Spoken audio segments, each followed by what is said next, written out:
সুপ্রিয় শিক্ষার্থীরা, আসসালামু আলাইকুম।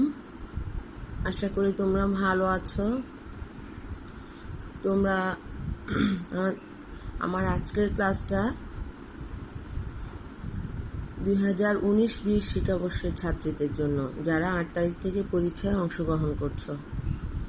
তোমরা পরীক্ষা নিয়ে অনেক বেশি চিন্তিত, অনলাইনে কিভাবে পরীক্ষা দিবে। আশা করি 2টা পরীক্ষা যেহেতু হয়ে গেছে, তোমাদের টেনশন মুক্ত হয়েছে। তোমাদের পরীক্ষার প্রস্তুতির অংশ হিসেবে আজকে আমি প্রথম অধ্যায়ের কয়েকটা এমসিকিউ নিয়ে আলাপ করব। তোমরা জানো আমাদের প্রথম বর্ষ সমাপনী পরীক্ষার উপর ভিত্তি করে এমসিকিউ 50 নম্বরের এমসিকিউ পরীক্ষা হবে। সেই জন্য আমি আজকে ল্যাবরেটরির নিরাপদ ব্যবহার অর্থাৎ প্রথম পত্রের প্রথম অধ্যায়ে কিছু এমসিকিউ নিয়ে, খুব গুরুত্বপূর্ণ কয়েকটা এমসিকিউ নিয়ে আলাপ করব। এখানে কয়েকটা এমসিকিউ লিখেছি, লক্ষ্য করো। প্রথমটা, বুরেট ও পিপেট তৈরিতে কোন কাজ ব্যবহৃত হয়? যে প্রশ্নগুলো বারবার পরীক্ষায় এসছে, বারবার বিভিন্ন সালে এসছে, সেগুলোকে আমি একসাথে করার চেষ্টা করছি। আসলে এমসিকিউ কখনো সাজেশন দিয়ে হয় না, অনেক এমসিকিউ পড়তে হয় ভালো রেজাল্ট করতে চাইলে।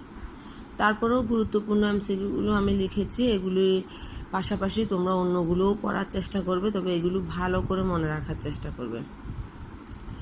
বুরেট ও পিপেট আমরা জানি রসায়ন ল্যাবে ব্যবহৃত দুইটি গুরুত্বপূর্ণ যন্ত্রপাতি।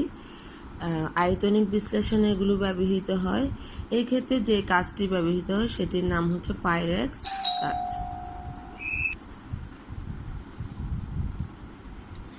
তারপরে দেখো, খুবই ইম্পর্ট্যান্ট একটি প্রশ্ন, কোনটি ক্রোমিক অ্যাসিড? এটি বারবার পরীক্ষা এসছে। কোনটি ক্রোমিক অ্যাসিড? সালফিউরিক অ্যাসিড এবং পটাশিয়াম ডাইক্রোমেটের মিশ্রণ, H2SO4 প্লাস K2CO2O7। কোনটি ক্রোমিক অ্যাসিড? এটি খাতায় লিখবে, কোনটি ক্রোমিক অ্যাসিড। 3 নাম্বার হচ্ছে বুরেট পরিষ্কার করতে, অর্থাৎ বুরেট, পিপেট এগুলো পরিষ্কার করতে কোন পরিষ্কারকটি ব্যবহৃত হয়? ওই ক্রোমিক অ্যাসিড। ক্রোমিক অ্যাসিডটা কী কাজে লাগে? বুরেট পরিষ্কার করতে। ক্রোমিক অ্যাসিড ভালো করে মনে রাখবে।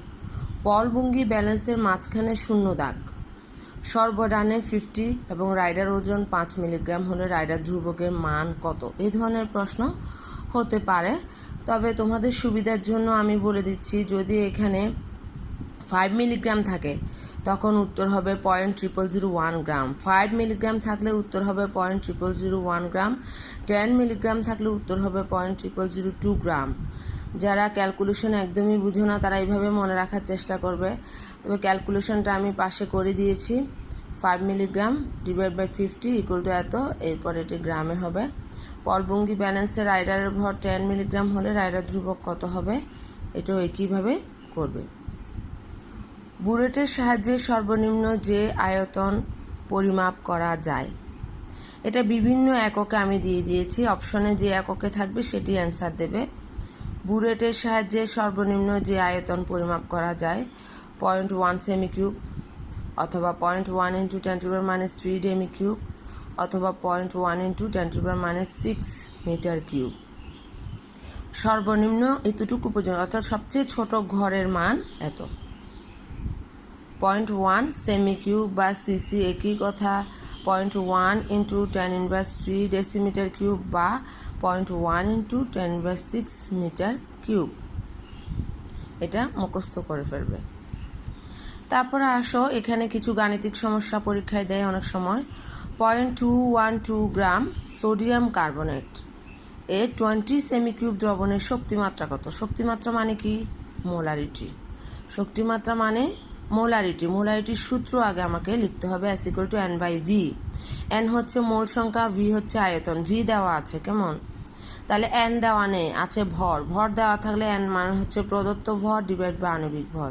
প্রদত্ত ভর লিখেছি, আণবিক ভর সোডিয়াম কার্বনেটের 106 গ্রাম। হিসাব করে দেখবে। এমসিকিউর জন্য যেহেতু বেশি সময় নিতে পারবে না, সুতরাং খুব দ্রুত করতে হবে। তাহলে ক্যালকুলেশনে এত এসছে, V সমান এত সেমি কিউব। আমরা জানি মোলারিটির অঙ্কে সবসময় এটা মনে রাখতে হবে, মোলারিটির অঙ্কে আয়তনকে অবশ্যই লিটারে রাখতে হবে। 20 ডিভাইড বাই 1000 0.02 লিটার। মান বসিয়ে দিলে S = 0.1 মোলার। এরকম মোলারিটির অঙ্ক দিতে পারে মানগুলো অন্যভাবে দিয়ে।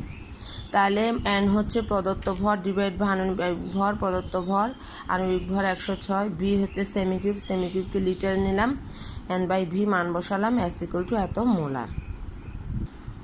তারপরে আরও গাণিতিক সমস্যা লক্ষ্য করো। 100 ml 1/10 মোলার অক্সালিক অ্যাসিডের দ্রবণ প্রস্তুত করতে কত গ্রাম অক্সালিক অ্যাসিড প্রয়োজন? মোলারিটি দিয়ে দিয়েছে, আমাকে গ্রাম চেয়েছে, অর্থাৎ প্রদত্ত ভরটা আমাকে বের করতে বলেছে। তাহলে আমি এভাবে করতে পারি, প্রদত্ত ভর সমান আণবিক ভর ইন্টু এস ইন্টু ভি। আণবিক ভর অক্সালিক অ্যাসিডের 90, এস এর মান 0.1, 1/10 মানে 0.1, ভি হচ্ছে 100 ml, সেটিকে আমি লিটারে করলাম 0.1 লিটার, তাহলে এটা হবে 0.9। দেখো আবার খেয়াল করো, আমরা প্রদত্ত ভর ডিভাইড বাই আণবিক ভর, তারপরে আয়তনটাকে লিটারে নিব। প্রদত্ত ভর সমান আণবিক ভর ইন্টু এস ইন্টু ভি। প্রদত্ত আণবিক ভর কত? 90, বের করে দেখিয়ে দিলাম তোমাদেরকে 90, আর মোলারিটি 0.1, আয়তন 0.1, গুণ করে দিলে 0.9। তারপরে বুলেটে পরপর 2 দাগের পার্থক্য কত? মিলিলিটার। মিলিলিটারে চাইলে 0.1 মিলিলিটার। কোনটি সেকেন্ডারি স্ট্যান্ডার্ড পদার্থ? আমরা সেকেন্ডারি স্ট্যান্ডার্ড পদার্থ ক্লাসে অনেকবার পড়িয়েছি, বারবার মুখস্থ করতে বলেছি, যেগুলোর ঘনমাত্রা পরিবর্তিত হয়ে যায়। KMnO4, potassium permanganate, hydrochloric acid HCl, H2SO4, sulphuric acid. Primary standard পদার্থ K2Cl2O7, potassium dichromate, sodium carbonate, oxalic acid. এগুলো একদম মুখস্থ করে ফেলবো, অপশনে যেটা দিবে সেটা থেকে আমাকে অ্যান্সারটা দাগাতে হবে। আরেকটি গাণিতিক সমস্যা লক্ষ্য করো। 250 ml 0.1 মোলার সোডিয়াম কার্বনেট দ্রবণ প্রস্তুত করতে কত পরিমাণ সোডিয়াম কার্বনেট দরকার? একই রকম প্রশ্ন আগেরটার মতো, কত পরিমাণ মানে ডাব্লিউ বের করতে বলেছে। তাহলে দেখো S equal to N by V, এন সমান এস ইন্টু ভি, তাহলে এন এর স্থলে আমি ডাব্লিউ বাই এম লিখলাম, ডাব্লিউ সমান M into S into V. Sodium কার্বনেটের আণবিক ভরটা আমাদের বারবার করতে করতে মুখস্থ হয়ে যেতে হবে। 106, এস এর মান দেওয়া আছে 0.1 বসালাম, 250 ml আয়তন দেওয়া আছে, সেটিকে লিটার নিয়ে গেলে 0.25 লিটার, গুণ করে দিলাম 2.65 গ্রাম। একই নিয়মে যখন 2-3টে অঙ্ক করবে তখন এটা আর সমস্যা হবে না। তারপরে লক্ষ্য করো আয়তনিক ফ্লাক্স। আয়তনিক ফ্লাক্স বইতে ছবিতে খুলে দেখবে। আয়তনিক ফ্লাক্স ব্যবহৃত হয় কি জন্য? প্রমাণ দ্রবণ তৈরিতে।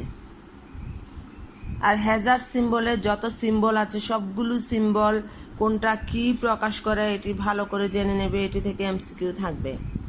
লক্ষ্য করো অক্সিজেন একটা ও দিয়ে, ও এর উপর যদি আগুনের শিখা হয়, হ্যাঁ, ও এর উপর যদি আগুনের শিখার চিহ্ন হয়, চিহ্নটি হচ্ছে জারক। এলপিজি ও সিএনজি সংরক্ষণে কোন সতর্কতা চিহ্ন ব্যবহৃত হয়? যদি শুধু আগুন হয় তাহলে দাহ্য। শুধু আগুনের চিহ্ন হলে আমরা জানি এলপিজি সিএনজি হলো গ্যাস, গ্যাস হচ্ছে আমরা জানি দাহ্য পদার্থ, তাহলে সেখানে এই আগুনের চিহ্ন থাকবে। কোন বিকারকটি ক্ষয়কারক? সালফিউরিক অ্যাসিড, সোডিয়াম হাইড্রোক্সাইড, অর্থাৎ শক্তিশালী অ্যাসিড, ক্ষার, এগুলো খুবই ক্ষয়কারক। সেমি মাইক্রো পদ্ধতিতে ব্যবহৃত নমুনা গ্রহণযোগ্য পরিমাণ কোনটি? সেমি মাইক্রো, মাইক্রো, ম্যাক্রো তিনটার পরিমাণটা শিখে ফেলবে। 10 থেকে 100 মিলিগ্রাম। সেমি মাইক্রো পদ্ধতিতে 10 থেকে 100 মিলিগ্রাম।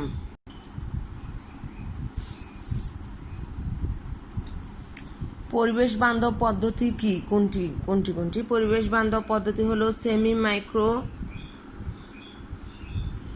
ও মাইক্রো পদ্ধতি। পরিবেশ বান্ধব পদ্ধতি সেমি মাইক্রো ও মাইক্রো পদ্ধতি, অর্থাৎ ম্যাক্রো পদ্ধতির তুলনায় এই দুটি একটু পরিবেশ বান্ধব। শরীরের কোন স্থানে ক্ষার লাগলে উহা প্রশমনের জন্য কি ব্যবহৃত হয়? 0.1 মোলার বোরিক অ্যাসিড H2BO3। কোন স্থানে অ্যাসিড পড়লে কোন দ্রবণটি ব্যবহৃত হয়? 5% সোডিয়াম বাইকার্বনেট NaHCO3। এ ধরনের অসংখ্য প্রশ্ন থাকতে পারে, এখানে আমি শুধুমাত্র 20টি প্রশ্ন একসাথে করে এনেছি, কিছু গাণিতিক সমস্যা আর কিছু খুবই গুরুত্বপূর্ণ প্রশ্নগুলো একসাথে এনেছি। তোমরা এগুলো অবশ্যই ভালো করে পড়বে। এর বাইরে আরও বিভিন্ন কলেজের প্রশ্নগুলো, বিভিন্ন বোর্ডের আরও কিছু প্রশ্ন আছে, এগুলো ভালো করে শিখে পরীক্ষার জন্য প্রস্তুতি নেবে। আশা করি সবাই ভালো পরীক্ষা দেবে। ধন্যবাদ সবাইকে।